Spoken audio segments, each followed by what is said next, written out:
बिस्मिल्लाहिर्रहमानिर्रहीम अल्हम्दुलिल्लाहि रब्बिल आलमीन वस्सलातु वस्सलामु अला सय्यिदिल अंबिया'i वल मुरसलीन व अला आलिहि व अस्हाबिहि अजमईन अम्मा बाद। जी बिस्मिल्लाहिर्रहमानिर्रहीम वमन क़ाल लिआखर लक अलैहि मियतुन इला शहरि वक़ाल अल-मुक़र्रु लहू हिय हालतुन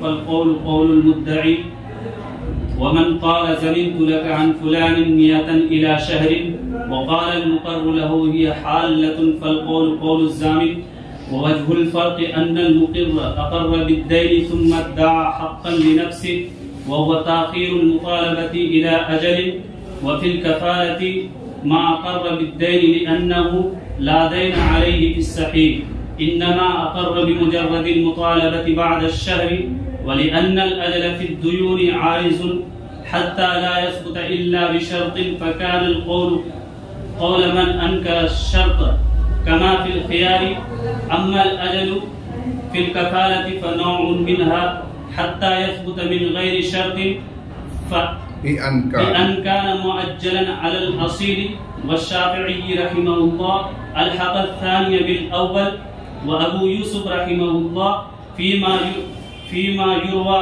अन्हु अलहक़ अल-अव्वल बिथ-थानी वल फ़र्क़ु क़द अवज़हनाहु।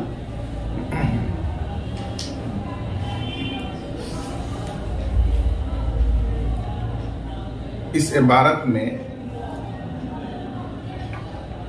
दो मिलते जुलते मसाइल बयान किए गए जिनके हुक्म में फुक़हा ने फ़र्क किया है। बस उस फ़र्क की दो वजहें बयान की गई। पहला मसला, किसी आदमी ने दूसरे के लिए दैन का इकरार किया। मसलन ये कहा कि मेरे ऊपर फला के 1000 दिरहम वाजिब है, साथ ही उसने मुअज्जल होने का दावा भी किया कि वो 1000 एक माह तक मुअज्जल हैं, यानी फौरी मुझ पर वाजिबुल अदा नहीं है, बल्कि 1 माह तक मुअख्खर और उधार है। मुक़र्र लहू फला शख्स ने अजल का इनकार किया कि वो फौरी वाजिबुल अदा है, उसमें 1 माह तक वो दैन मेरा मुअज्जल नहीं है। इस इख्तिलाफ की सूरत में फुक़हा फरमाते हैं कि मुक़र्र लहू का कौल कसम के साथ मोतबर होगा, यानी अगर मुक़िर के पास इस बाते अजल के लिए बय्यना नहीं हो तो मुक़र्र लहू का कौल माल यमीन क़ज़ाअन मोतबर होगा। ये पहला मसला है। और दूसरा मसला ये है कि किसी शख्स ने दूसरे के लिए कफालत का इकरार किया कि मैं फला मदयून की तरफ से उसके फला दाइन के लिए उसके दैन का कफील हूं, जामिन हूं 1 माह तक मुअज्जल,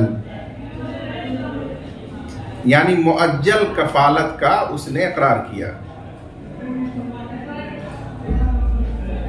और उस मुक़र्र लहू फला शख्स ने अजल का इनकार किया कि वो कफाला फौरी वाजिबुल अदा है। तो इसमें फुक़हा फरमाते हैं कि मुक़र लहू को फौरी कफाला साबित करने के लिए बैना कायम करना होगा। अगर उसके पास बैना ना हो तो इसमें मुक़िर का कौल, कफील का कौल माल यमीन मोतबर होगा क़ज़ाअन। तो दोनों मसलों के दरमियान फर्क हो गया। पहले मसले में मुक़र लहू का कौल माल यमीन मोतबर है क़ज़ाअन, और दूसरे मसले में मुक़िर का कौल मोतबर है क़ज़ाअन। तो इस फर्क की वजह क्या है? इस फर्क की पहली वजह यह बयान की गई कि दैन के इकरार में मुक़िर ने पहले फला के लिए दैन का इकरार किया, जिस इकरार के मुताबिक वो दैन उस पर वाजिब अदा हो गया। फिर सानियन उसने अपने लिए हक़्क़े अजल का दावा किया, क्योंकि अजल की मनफात और मसलहत मुक़िर की तरफ लौटती है, यानी अजल का फायदा मुक़िर को हासिल होता है। तो उसने अपने लिए एक हक का, अजल का दावा किया, और मुक़र लहू ने इस दावे अजल को मुस्तरद किया, इनकार किया। और ये ज़ाब्ता आपको मालूम है कि मुनकिर का कौल माल यमीन मुतबर होता है जब मुद्दाई के पास बैना ना हो। इसलिए इस सूरत में मुक़र लहू का कौल माल यमीन मुतबर हुआ। बरखिलाफ कफाला के इकरार के अक़्दे कफाला में कफील के ऊपर दैन वाजिब नहीं होता सही कौल के मुताबिक, बल्कि दैन तो सिर्फ असील ही पर होता है। कफील पर उसका मुतालबा वाजिब होता है कफाला की वजह से। सही कौल यही है, जैसा कि मुतअद्दिद मर्तबा गुजर चुका है। बस जब उसने दावा किया मुतालबा के उजूब का 1 माह के बाद कि मेरे ऊपर अक़्द कफाला की वजह से दैन का मुतालबा 1 माह के बाद वाजिब है, तो उसने अपने हक में किसी जायद हक का दावा नहीं किया। अब दूसरा शख्स जो मुक़र लहू है उसने कहा कि नहीं, मुझे फौरी अभी मुतालबा करने का इससे हक है। तो ये अभी और फौरी मुतालबा का मुझे हक है, ये है उस मुक़िर के ऊपर दावा।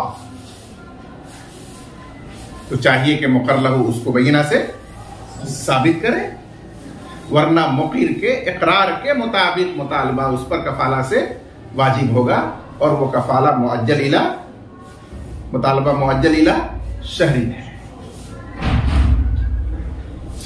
आप इस पर सवाल कर सकते हैं कि यहां भी तो कह सकते हैं कि उसने पहले अक़्दे कफाला के जरिए वजूबे मुतालबा का दावा किया, फिर उसके बाद उसने अपने लिए अजल का, पहले उसने मुतालबा के वजूब का इकरार किया, फिर उसने अपने लिए अजल का दावा किया।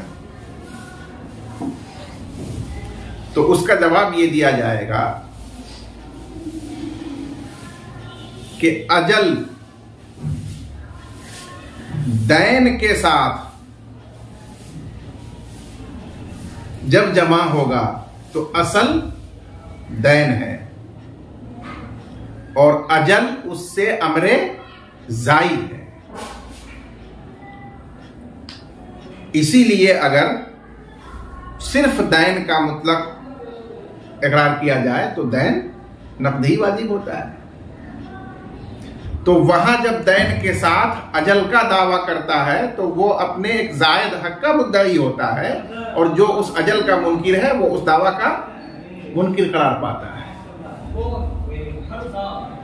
और मुतालबा ये दैन नहीं है कि अजल उसका वस्फ़े ज़ायद हो। मुतालबा इब्तिदा ही से फौरी हो सकता है या मुअख्खर हो सकता है, दोनों उसमें एहतमाल है। अब मुक़िर फौरी मुतालबा का या मुतलक मुतालबा का इकरार करेगा तो वही वाजिब होगा, और मुअज्जल और मुअख्खर मुतालबा का इकरार करेगा तो मुअज्जल और मुअख्खर मुतालबा वाजिब होगा। अलमरउ युखज़ु बिइक़रारिही, जैसा वो इकरार करेगा उसके मुताबिक मुतालबा उस पर वाजिब किया जाएगा। अब उसके खिलाफ अगर कोई दूसरा मुक़र्र लहू कुछ जायद बात का, नई बात का दावा करता है तो उसको अपना दावा बयना से साबित करना होगा। ये पहली वजह फर्क है जो फुक़हा ने बयान फरमाई। और दूसरी वजह फर्क फुक़हा ने यह बयान फरमाई कि दैन ये असले वाजिब है और उसके लिए अजल ये दैन के साथ शर्त लगाने पर साबित होता है। इसीलिए अगर दैन में अजल की शर्त लगाई जाए तो वो मुअज्जल होगा। जैसे किसी ने कोई सामान खरीदा और समन के लिए अजल की शर्त लगाई तो दैन समन मुअज्जल होगा, और अजल की शर्त नहीं लगाई तो वो अजल साबित नहीं होगा। बस मालूम यह हुआ कि दैन के लिए अजल एक आर्जी अम्र है जो शर्त लगाने से साबित होता है, और शर्त नहीं लगाई जाए तो वो साबित नहीं होता। और फुक़हा के यहां उसूल ये है कि जब किसी शर्त में इख्तिलाफ हो जाए, एक फरीक कहे कि वो शर्त लगाई गई थी और दूसरा फरीक कहे कि वो शर्त नहीं लगाई गई थी, तो जो शर्त का कायल है वो मुद्दई है, और जो शर्त का मुनकिर है वो मुनकिर और मुद्दआ अलैह है। लिहाजा मुनकिर शर्त का कौल यमीन के साथ मोतबर होगा। यहां मुक़िर शर्त अजल का कायल है और मुक़र्र लहू शर्त अजल का मुनकिर है, इसलिए मुक़र्र लहू का कौल माल यमीन मोतबर होगा। जैसा कि ख़ियार शर्त में यही हुक्म है कि अगर बाय और मुश्तरी में से एक शख्स ख़ियार शर्त का काइल हो के बै में ख़ियार शर्त लगाई गई थी और दूसरा उस ख़ियार शर्त का इनकार कर रहा हो कि कोई ख़ियार की शर्त नहीं लगाई गई थी, तो यहां जो ख़ियार शर्त का कायल है वो मुद्दई है, उसको साबित करने के लिए बयना पेश करना होगा, और जब उसके पास बयना नहीं होगा तो मुनकिर शर्त का कौल माल यमीन मोतबर होगा। उसी तरह अजल की शर्त का मसला है कि जो इस अजल की शर्त का मुनकिर है उसका कौल माल यमीन मोतबर होगा, बरखिलाफ अक़्द कफ़ाला के, क्योंकि अक़्द कफ़ाला की दो किस्में हैं। एक मुअज्जल यानी जिसमें अदायगी का अजल और वक्त मुकर्रर हो, और दूसरी किस्म है मुअज्जल यानी जिसमें अदायगी फौरी वाजिब हो। तो मुअज्जल आयन के साथ और मुअज्जल हमजा के साथ, ये दो कफाला की अलग अलग किस्में हैं। अब ये मुक़िर के इकरार पर है कि अगर उसने मुअज्जल का इकरार किया तो मुतालबा फौरी वाजिब होगा, और मुअज्जल का इनकार किया तो मुतालबा अजल के बाद वाजिब होगा। यहां अजल दैन में अजल की तरह अमरे आरिज नहीं है कि वो शर्त लगाने पर साबित होगा और न लगाने पर साबित नहीं होगा। उसकी दलील कि अगर दैन असील पर ही मुअज्जल और मुअख्खर हो और मुतलक उस दैन की जमानत और कफालत कफील ले ले, तो इस कफील पर जो मुतालबा वाजिब होगा वो मुअज्जल या मुअज्जल, मुअज्जल ही होगा। तो अक़्दे कफाला में अजल बिला शर्त भी साबित होता है, जबकि असील पर दैन मुअज्जल हो। तो इससे मालूम यह हुआ कि मुअज्जल होना कफाला की एक मुस्तकिल किस्म है, उसमें अजल के सबूत के लिए अजल के शर्त लगाना कोई जरूरी नहीं है। जब वो मुअज्जल मुस्तकिल किस्म है तो मुअज्जल का इकरार करेगा तो मुअज्जल ही होगा, और मुअज्जल यानी नक़द और फौरी का इकरार करेगा तो मुअज्जल होगा। और जो उसका इनकार करेगा और कहेगा कि नहीं फौरी है, तो वो एक जायद अम्र का मुद्दई होगा, उस पर वो बयना कायम करे। और जब उसके पास बयना नहीं होगा तो मुखिर का कौल माल यमीन मोतबर होता है। यहां भी मुखिर का कौल माल यमीन मोतबर होगा। ये जुमहूर फुक़हा का मसलक है जो आपके सामने बयान किया गया।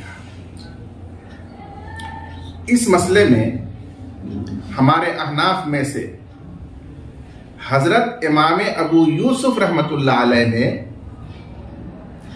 दूसरे मसले को पहले के साथ मुल्हक किया है, यानी उसके हुक्म को पहले के साथ मिलाया है, शामिल किया है।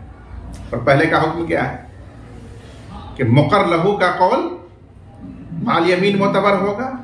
तो हजरत इमाम अबू यूसुफ फरमाते हैं कि कफाला वाले मसले में भी मुक़र्र लहू का कौल ही माल यमीन मोतबर होगा, क्योंकि वो कफाला को क़यास करते हैं दैन पर। जिस तरह दैन में अजल का दावा है और जो उसका मुनकिर है मुक़र्र लहू, उसका कौल माल यमीन मोतबर है, तो कफाला में भी अजल का दावा है और जो उस अजल का मुनकिर है मुक़र्र लहू, उसका ही कौल माल यमीन मोतबर होगा। ये इमाम अबू यूसुफ रहमतुल्लाह अलैह का मसलक है। और इसमें हजरत इमाम शाफ़िई रहमतुल्लाह अलैह का मसलक ये है कि उन्होंने दैन वाले मसले को, अव्वल मसले को दूसरे के साथ लाहिक किया, कफाला वाले मसले के साथ। और दूसरे मसले में किसका कौल मोतबर है? मुक़ीर का, अलमरउ युख़ज़ु बिइक़रारी। तो वो फरमाते हैं कि जिस तरह कफाला वाले मसले में मुअज्जल कफाला का मुक़ीर कायल है तो उसका कौल माल यमीन मोतबर है, तो दैन वाले मसले में भी अगर वो मुअज्जल दैन का मुक़ीर है तो वो मुअज्जल दैन ही उस पर वाजिब होगा और उसका कौल माल यमीन ही मोतबर होगा। यह हज़रत इमाम शाफ़िई रहमतुल्लाह अलैह का मसलक है। लेकिन साहिब हिदाया से नक़ले मसालिक में सहो हो गया है। साहिब हिदाया ने यह लिखा है कि हजरत इमाम शाफ़िई रहमतुल्लाह अलैह ने सानी को मुल्हक किया अव्वल के साथ। हालांकि उनका मसला क्या है कि उन्होंने अव्वल को मुल्हक किया सानी के साथ कि मुक़ीर का कौल दोनों में मोतबर है। और इमाम अबू यूसुफ रहमतुल्लाह अलैह का मसलक ये लिखा साहिब हिदाया ने कि उन्होंने अव्वल को मुल्हक किया सानी के साथ, ही उल्टा हो गया। इमाम अबू यूसुफ रहमतुल्लाह अलैह ने सानी को मुल्हक किया है अव्वल के साथ, और उनके नजदीक जिस तरह अव्वल सूरत में मुक़र्र लहू का कौल मोतबर है माल यमीन, दूसरे में भी मुक़र्र लहू का कौल मोतबर है माल यमीन। वमन क़ाल लि आखर, और अगर किसी शख्स ने दूसरे से इकरार करते हुए कहा कि लका अलैया मिअतुन इला शहरिन, आपके लिए मेरे ऊपर 100 दराहिम वाजिब हैं 1 माह तक मुअज्जल यानी मुअख्खर उधार। वक़ाल मुक़र्र लहू, और मुक़र्र लहू फला शख्स ने कहा हिया हालतुन, वो 100 दराहिम नक़द हैं यानी फौरी वाजिबुल अदा है। फल कौल कौलुल मुद्दई, तो कौल मुद्दई का कौल होगा। मुद्दई से मुराद मुकर लहू, जो नक़द का मुद्दई है बज़ाहिर, लेकिन हकीकत में वो अजल का मुनकिर है। वमन क़ाला ज़मीनतु लका अन फुलानिन मिअतन इला शहरी, और अगर किसी ने कहा तालिब से कि मैं आपके लिए जामिन हुआ फला आपके मदयून की तरफ से 100 दिरहम का, 1 माह तक मुअज्जल यानी मुअख्खर, फौरी नहीं। और मुकर लहू ने कहा यह हालतुन, वो मेरे 100 दराहिम नक़द और फौरी वाजिबुल अदा है यानी आप पर। फल कौलु कौलु ज़ामिनी, तो अब कौल ज़ामिन यानी कफील का कौल मोतबर होगा यमीन के साथ। ववजहुल फ़र्क़ी अन्नल मुक़िर्रा अक़र्र बिद्दैन, और दोनों मसलों में फ़र्क की वजह जुमहूर के एतबार से यह है कि मुक़िर ने अव्वलन दैन का इक़रार किया, सुम्मा दआ हक़्क़न लिनफ़्सिही, फिर उसने अपने लिए हक़्क़े अजल का दावा किया इला शहरिन कहकर, और वो हक़ मुतालबा को मुक़र्ररा मुद्दत तक मुअख्खर करना है।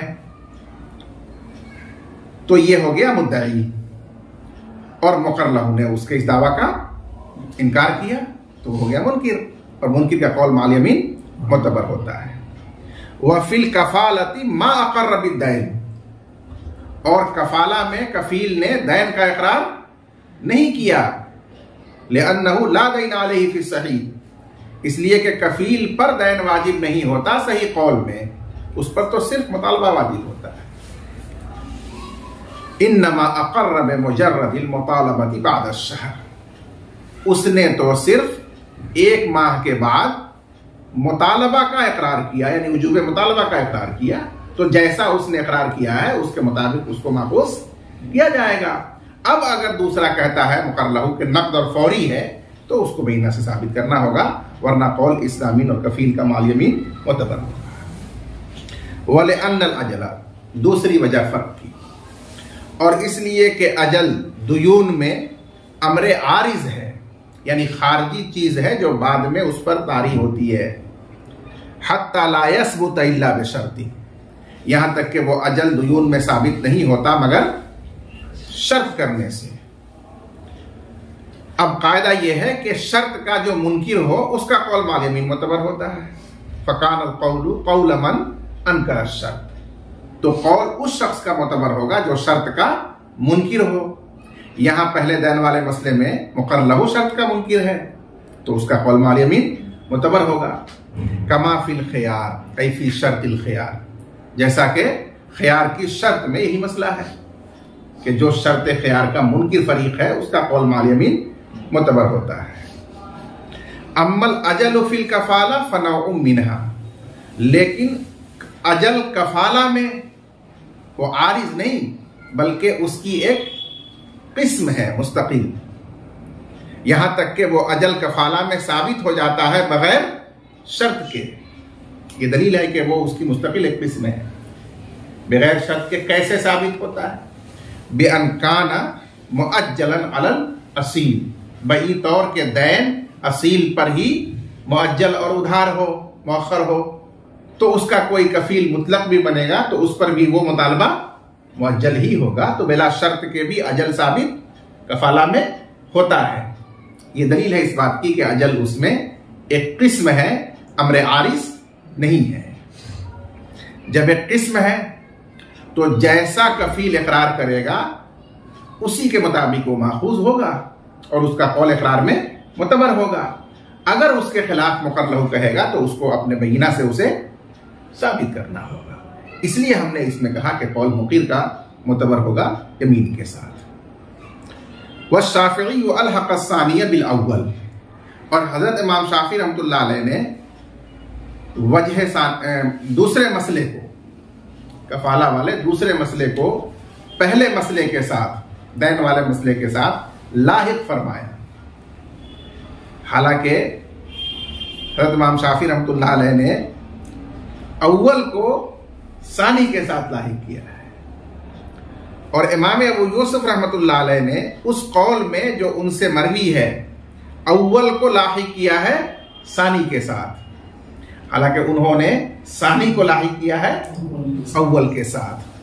तो ये नकले मसालिक में, नकले मज़ाहिब में क़ल्ब हो गया कि हज़रत साहिब हिदाया कहना चाहिए था वह शाफ़िई अलहक़ल अव्वल बिस्सानी व अबू यूसुफ फीमा युरवा अन्हु अलहक़ सानिया बिल अव्वल, लेकिन वो रिवायत में उलट गया। वल फ़र्क़ क़द अवज़हना, और दोनों के दरमियान फ़र्क की वजह को हमने वाज़ेह कर दिया है माक़बल में। जी क़ाल वमन इश्तरा जारियतन फ़कफ़ल लहू रजुलन बिद्दरकी फ़स्तहिक़्क़त लम यअख़ुज़िल कफ़ीला हत्ता युक़ज़ा लहू बिस्समनि अलल बाइअ लिअन्न बिमुजर्रदिल इस्तिहक़ाक़ि ला यंतक़िज़ुल बैउ अला ज़ाहिरिर रिवायत मा लम युक़ज़ा लहू बिस्समनि अलल बाइअ फलम यजिब लहू अलल असीली रद्दुत तमनी फला यजिब अलल कफ़ीली बिख़िलाफ़िल क़ज़ाई बिल हुर्रियति लिअन्नल बैअ यब्तुलु बिहा लिअदमिल महल्लियति फयरजिउ अलल बाइ वल कफ़ील।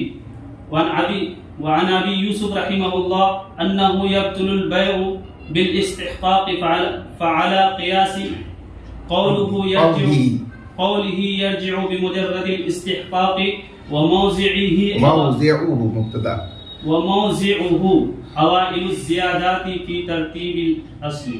बस इस इबारत में जो मसला बयान किया गया उसको समझने से पहले तमहीद के तौर पर दो मसाइल ज़हननशीं रखना ज़रूरी है। पहला मसला ये कि जब कोई शख्स किसी मबी में, बिके हुए माल में अपनी मिल्कियत का दावा करे कि वो बाय का नहीं बल्कि मेरा ममलूक है, और अपने इस दावा को काजी के सामने बयीना से साबित कर दे और उसकी बुनियाद पर काजी उसके लिए मिल्कियत का फैसला सादिर कर दे, तो वो मुद्दई उस मबी का मुस्तहिक हो जाता है और अब वो मबी मुस्तहक कहलाता है। लेकिन सिर्फ इस्तिहकाक का फैसला कर देने से बाय का किया हुआ अक्द बै अभी फस्ख नहीं होती है। क्यों? क्योंकि आप जानते हैं कि गैर मालिक भी दूसरे के ममलूक को उसकी इजाजत के बगैर बेच दे फजूली की बै, तो वो बै हमारे यहाँ मुनअक़िद है और उसकी इजाजत पर मौकूफ है। तो हो सकता है कि वो इसकी इजाजत दे दे, एहतमाल तो है। इसलिए सिर्फ इस्तिहकाक के फैसले से बाय का किया हुआ अक्द फस्ख नहीं होता, बल्कि जब वो मुस्तहिक नया मालिक दरखास्त करे कि मेरा ममलूक मबी मुझे वापस दिलाया जाए, तो अब काजी इस्तिहकाक के साथ साथ ये फैसला करता है कि मुश्तरी मबी को इस मुस्तहिक मालिक के हवाले करे और अपना समन बाय से उसूल करे। अब वो बेफस्ख हो जाती है जब वो समन उसूल करने वापस लेने का भी काजी फैसला कर दे, अब उसका किया हुआ अक्द फस्ख हो जाता है। और ये बात जाहिर है, बिल्कुल माकूल है। दूसरा मसला, अगर मबी ममलूक गुलाम हो या बादी हो और उसको ममलूक बनाकर बाय ने बेच दिया, बाद में उसे पता चला अपने हुर्रुल अस्ल होने का, जैसा कि पीछे गुजरा है, अब उसने काजी के सामने गवाहों के जरिए अपना आजाद होना साबित कर दिया, जिसकी बुनियाद पर काजी ने उसकी आजादी का हुक्म सादिर किया, जारी किया। तो आजादी का हुक्म और फैसला जारी होते ही खुद ब खुद वो किया हुआ अक्द फस्ख हो जाएगा, क्योंकि आजादी का फैसला जब हो गया तो ये जाहिर हो गया कि वो इंदल अक्द महल्ले बै ही नहीं था, और बिला महल तो अक्द हो ही नहीं सकता। इसलिए आजादी का फैसला और सबूत होते ही खुद ब खुद वो अक्द किया हुआ बाय का फस्ख हो जाता है। उसके लिए काजी के इस हुक्म का इंतजार नहीं किया जाएगा कि वो समन मुश्तरी वापस ले, इसका फैसला करेगा तब उसका अक्द फस्ख होगा, ऐसा यहां नहीं है। यही जाहिर रिवाया है। इस्तेहकाक के बारे में इमाम अबू यूसुफ रहमतुल्लाह अलैह से नवादिर की एक रिवायत नकल की गई कि उन्होंने उसको हुर्रियत पर ही क़ियास किया कि जिस तरह हुर्रियत का हुक्म और फैसला हो जाने से बाय का किया हुआ उसमें अक्द खुद फस्ख हो जाएगा, ऐसे ही महज इस्तेहकाक का फैसला हो जाए तो उस बाय का किया हुआ अक्द उसमें मबी में फस्ख हो जाएगा। ये समझ लेने के बाद अब जो यहां मसला है उसको मुलाजा फरमाइए।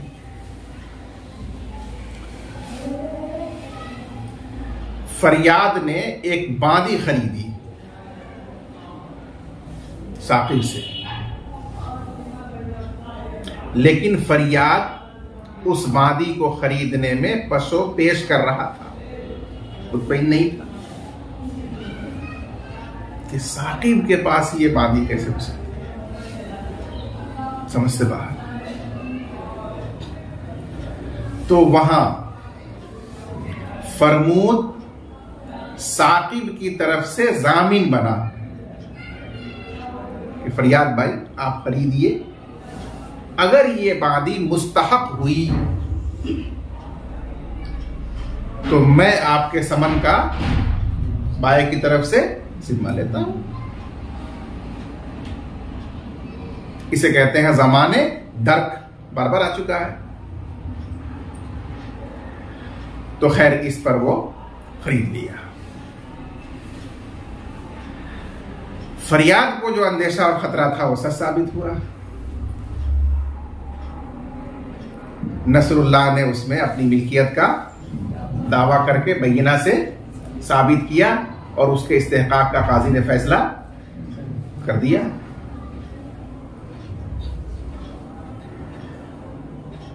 तो अब यहां सवाल पैदा होता है कि जब नसरुल्लाह के लिए इस्तेहकाक का फैसला हो गया तो क्या जायज है मुश्तरी के लिए कि वो कफील से, फरमूद से अपने समन की वापसी का मुतालबा शुरू करे, पकड़े उसको? तो मुसन्निफ फरमाते हैं कि अभी नहीं, क्योंकि हो सकता है कि नसरुल्लाह जो मुस्तहिक है वो कह दे डन, बेच दिया है तो ठीक है, समन जो लिया है बाय वही मैं दे दूंगा, ऐसा एहतमाल तो है। इसलिए अभी वो मुश्तरी अपने समन के लिए कफील को नहीं पकड़ेगा, यहां तक के उस मुस्तहिक की अपील पर काजी ये फैसला करे कि मबी मुस्तहिक को दिया जाए और मुश्तरी का समन उसे लौटाया जाए। जब ये फैसला हो जाएगा अब उसकी की हुई वह फस्ख हुई, लिहाजा अब उस मुश्तरी के लिए जायज होगा कि वो मुतालबा करे असील से और कफील से, जिससे मिल जाए उसको समन। अब जायज होगा। क्यों? क्योंकि सीधी बात है कि जब ये फैसला होगा तब ना बाय पर वो समन लौटाना वाजिब होगा असील पर। तो जब असील पर वाजिब होगा तब जाकर के मुतालबा उसका कफील पर भी आयद होगा। और जब तक ये समन लौटाने का फैसला काजी की तरफ से नहीं आता है तो एहतमाल है कि उस बै पर राजी हो जाए मुस्तहिक। इसलिए समन लौटाना मुश्तरी की जानिब ये वाजिब असील पर नहीं है अभी। तो जब असील पर नहीं है तो कफील पर भी नहीं होगा। बरखिलाफ उस सूरत के जबकि वो बादी बय्यिना से अपने हुर्रुल अस्ल होने को अदालत में साबित करे और उसकी बुनियाद पर काजी फैसला कर दे कि यह वादी हुर्रुल असल है, तो हुर्रुल असल का फैसला होते ही मुश्तरी को हक होगा कि वो कफील को और असील को पकड़े कि फिर मेरा समन दिया जाए, क्योंकि इस सूरत में हुर्रियत का फैसला होते ही अब्द फस्क हो गया और समन लौटा देना वाजिब हो गया। यानी ये जाहिर हो गया कि इब्तिदाई से वो अब्द गलत है, गैर माल में, ये जाहिर रवाया।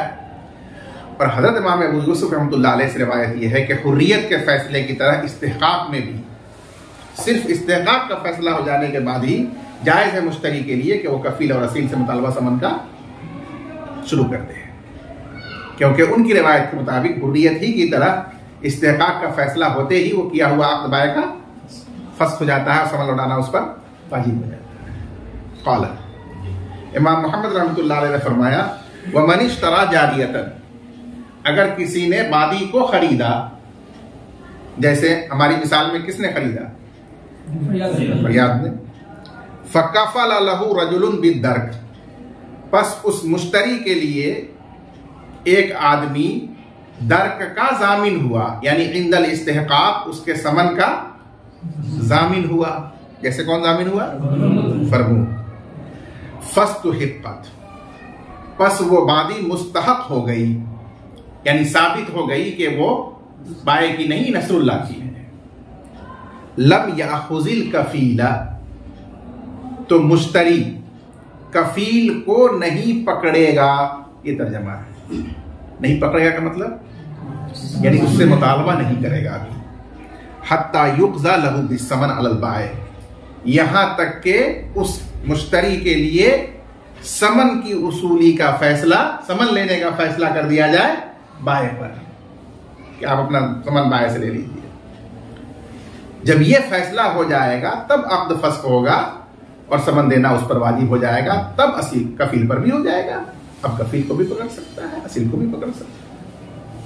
लिअन्न बिमुजर्रदिल इस्तिहकाक ला यंतक़िदुल बैउ अला ज़ाहिर रिवाया, इसलिए कि महज सुबूते इस्तिहकाक की वजह से बाय की बै फस्ख नहीं होती है जाहिर रिवाया के मुताबिक, मालम युक़ज़ा लहू बिस्समन अल बाय, जब तक मुश्तरी के लिए समन की वापसी का फैसला बाय पर न कर दिया जाए। फलम यजिब लहू अलल असीली रद्दुस समन, लिहाजा उस मुश्तरी के लिए असील यानी बाय पर समन वापस करना महज इस्तिहकाक के फैसले से वाजिब नहीं हुआ। तो जब असील पर नहीं हुआ तो फला यजिब अलल कफील, तो कफील पर भी वाजिब नहीं होगा। जब असील पर होगा क़ज़ा काजी से तो कफील पर भी होगा। बेखिलाफिल क़ज़ाई बिल हुर्रिया, बरखिलाफ मबी के आज़ाद होने के फैसले के, वहां तो फैसला होते ही बै खत्म हो जाएगी और कफील से और असील से दोनों से लेने का हक मुश्तरी को हासिल हो जाएगा। लिअन्नल बैअ यब्तुलु बिहा, इसलिए कि बै उस हुर्रियत के सबूत से ही बातिल हो जाती है। लिअदमिल महल्लिया, आज़ाद के महल न होने की वजह से। फयर्जिउ अलल बाइ वल कफील, तो अब वो मुश्तरी समन वापस लेगा बाय से भी और कफील से भी।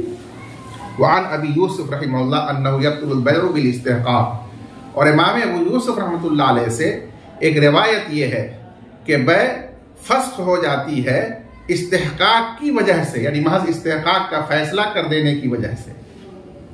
ये एक रिवायत है उनकी। फ़अला क़ियास क़ौलिही यर्जिउ बिमुजर्रदिल इस्तिहकाक, तो इमाम अबू यूसुफ के इस कौल के क़ियास पर वो मुश्तरी महज इस्तिहकाक से, यानी महज इस्तिहकाक के फैसले और सबूत से ही समन रुजू करेगा, कफील पर भी असील पर। उसके बाद जो इबारत है उसका मतलब समझने के लिए आप दो बातें ज़हन नशी रखिए।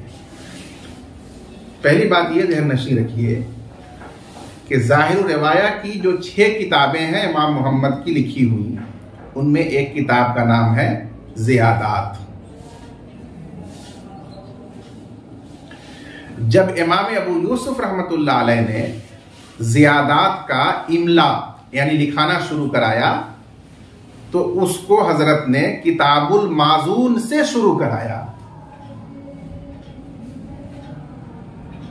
उसको इमला कर लेने के बाद इमाम मोहम्मद रहमतुल्लाह अलैह ने जब मजमुआ उसका मुरत्तब किया तो उस्ताद मोहतरम की तरतीब को तबर्रुकन बाकी रखते हुए उस मजमुआ में भी उन्होंने शुरू किताबुल माजून से किया। यह है अस्ल की तरतीब। अस्ल से मुराद ज़ियादात का वो मजमुआ जो इमाम मोहम्मद ने मुरत्तब किया, उसकी तरतीब में किताबुल माजून शुरू में है। तो एक तो ये बात। दूसरी बात, इमाम मोहम्मद रहमतुल्लाह अलैह के शागिर्द शेख जाफरानी मशहूर हुए और इमाम मोहम्मद रहमतुल्लाह अलैह के मजमूए को, ज़ाहिर रिवाया की किताबों को, उनके शागिर्द शेख जाफरानी ने भी फिर मुरत्तब किया सरे-नौ।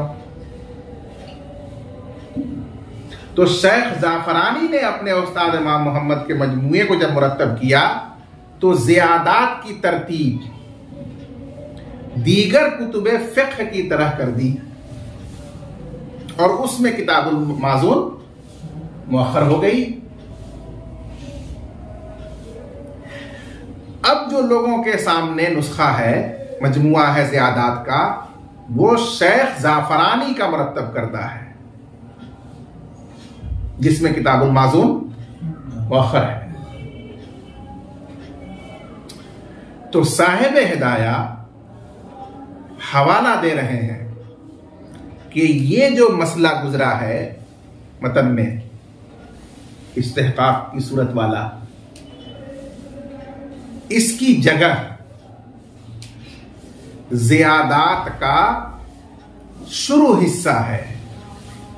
असल की तरतीब में, इमाम मोहम्मद वाली असल तरतीब में ज़ियादात के शुरू में जो किताबुल माजून है, उस किताबुल माजून में ये इस्तिहकाक वाला मसला लिखा हुआ है।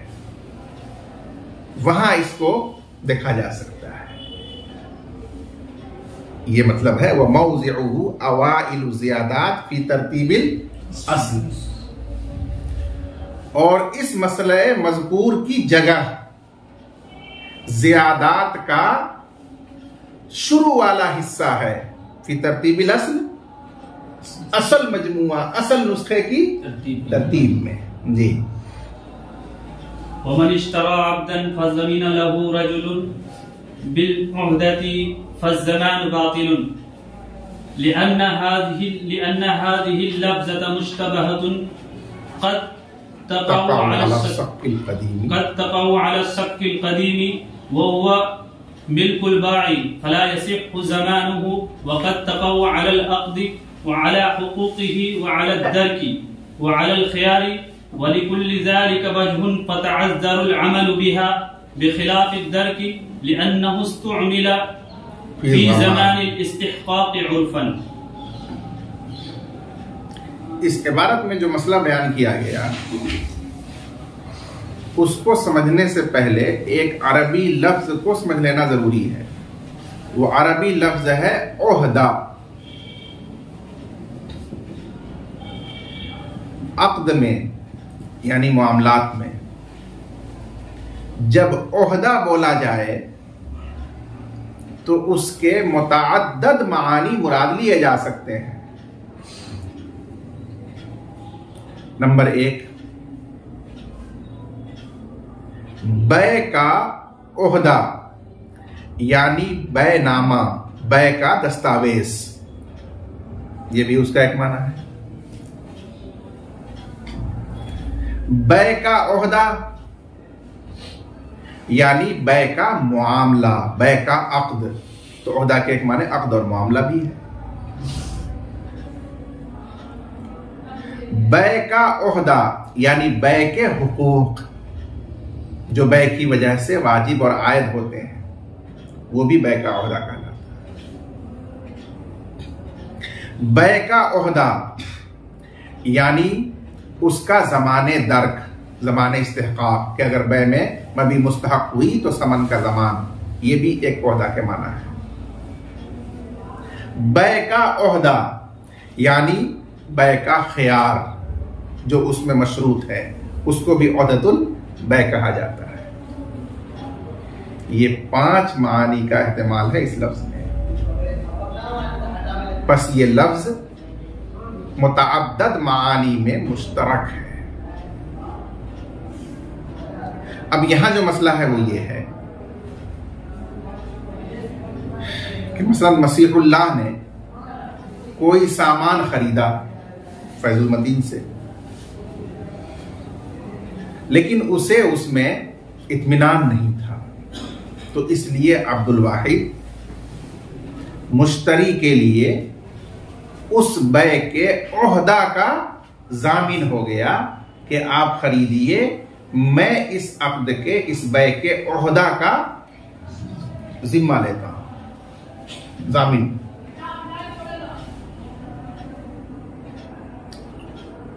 तो फुक़हा फरमाते हैं कि इस लफ्ज़ ओहदा का कोई माना यहां मुतअय्यन नहीं हो सकता है, क्योंकि एहतिमाल है कि उसने जिम्मा लिया हो इस बै के हुकूक का, एहतिमाल है कि उसने जिम्मा लिया हो इस बै के दर्क का, एहतिमाल है कि उसने जिम्मा लिया हो इस बै में ख़ियार शर्त का। मुतअद्दिद एहतिमालात हैं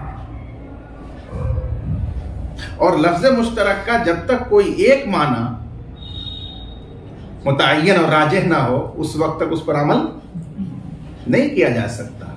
यहां कोई माना मुतअय्यन और राजिह नहीं हो रहा, इसलिए इस पर अमल मुमकिन नहीं, लिहाजा ये ज़मान बातिल है। इसके नतीजे में उस कफील पर, अब्दुल वाहिद पर कुछ भी वाजिब नहीं होगा। बिलफर्ज अगर मुस्तहक हो गया वो सामान वो माल तो भी उस पर कुछ वाजिब नहीं होगा, क्योंकि ये मुतअय्यन माना नहीं है उसका। वमन इश्तरा अब्दन, और अगर कोई शख्स किसी गुलाम को खरीदा या कुछ भी खरीदा, बस उस मुश्तरी के लिए कोई आदमी जिम्मा लिया ओहदा का, तो ये ज़मान बातिल है, इसलिए कि ये लफ्ज मुश्तरक है और मुश्तरक लफ्ज मुराद की तायीन से पहले मुश्तबा यानी मुजमल होता है, जिस पर अमल मुमकिन नहीं है, क्योंकि ये लफ्ज मुश्तबा है यानी मुजमल है, नामालूमुल मुराद है। क्यों? क़द तक़अ अला सक़्क़िल क़दीम, कभी वो बोला जाता है कदीम चेक पर, कदीम दस्तावेज पर, बैनामे पर, वह बिल्कुल बाय, और वो दस्तावेज बैनामा पुराना पहले का बाय की मिल्कियत है, जिसकी जमानत सही नहीं हो सकती, ऐन की जमानत नहीं हो सकती। फला यसीउ ज़मानु, तो उस माना में दस्तावेज का जामिन होना सही नहीं होता।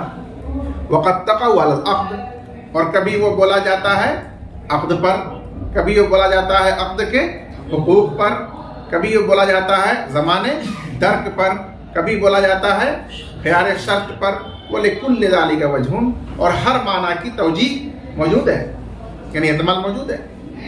फ़ताअज़्ज़र अमल, बस एक मुराद की तायीन से पहले उस पर अमल मुताअज़्ज़र है, इस वजह से ये ज़मान बातिल हो गया। बेखिलाफ़ दर्क, बरखिलाफ दर्क के, अगर लफ्ज़ दर्क के साथ वो जामिन हुआ होता कि मैं इसके दर्क का जामिन हूँ, तो वो ज़मान सही हो जाता, इसलिए कि वो इस्तेमाल किया जाता है उर्फन ज़माने इस्तिहक़ाक़ में कि मैं भी मुस्तहक़ हुआ तो मैं उसके समन का जामिन हूँ, वो माला मालूम है उसके, इसलिए उससे ज़मान सही है। जी। वलो ज़मीन अल खलास ला यसिहु इंद अबी हनीफा रहिमहुल्लाह लिअन्नहु इबारतुन अन तखलीसिल मबीई व तस्लीमिही ला मुहालत व हुवा गैरु कादिरिन अलैहि व इंदहुमा व बिमंज़िलति दर्की व हुवा तस्लीमुल